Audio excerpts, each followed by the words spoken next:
Are you hungry right now? And if you're not hungry, I'm sorry for making you feel hungry just by saying the word hungry, but I wanted to talk about that hunger. I wanted to talk about this thing that we've all had our entire life, this feeling of hunger.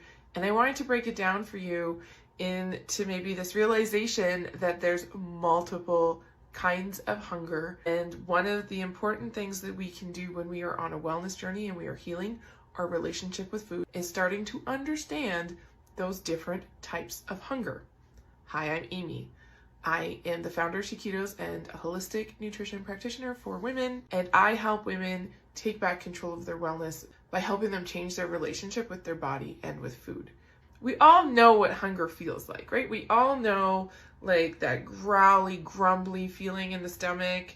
Like hunger, we feel the drop in energy, maybe the drop in mood, the hangriness that sometimes happens when we're really hungry. We all know what hunger feels like, but if you pay attention, there's some different types of hunger within this broad term.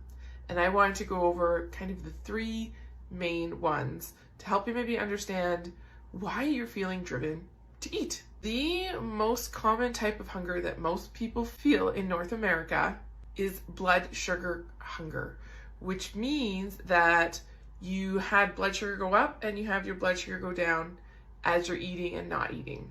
And as it comes down, what happens is our body is getting kind of worried that the blood sugar might come down too low, which is dangerous.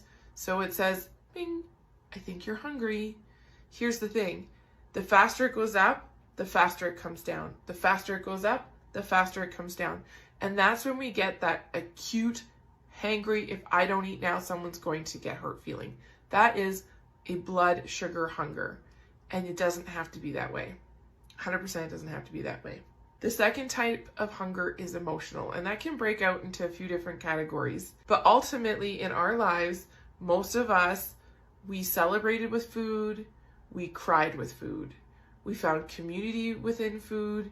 We use food to fill boredom, and we use food to get dopamine and serotonin. Sometimes that hunger is actually a result of stress happening in your body or an emotion that you don't want to process that you'd rather stuff down with food.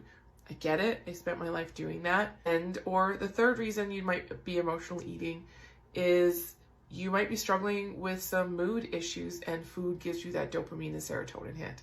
So these are all questions to ask yourself when you're feeling hungry. Why are you hungry? Especially when you're standing in front of the fridge and you don't know what to eat. That's usually a boredom thing. And then the last type of hunger, which is actually the true hunger, is our body is looking for nourishment. And what does that mean? Well, all of us as humans have recommended daily allotments or minimum amounts of nutrients our body needs in order to do the things that our body needs to do. Vitamins, minerals, fats, and proteins. And when our body doesn't have those things that it's looking for, it's going to say, hey, I'm hungry.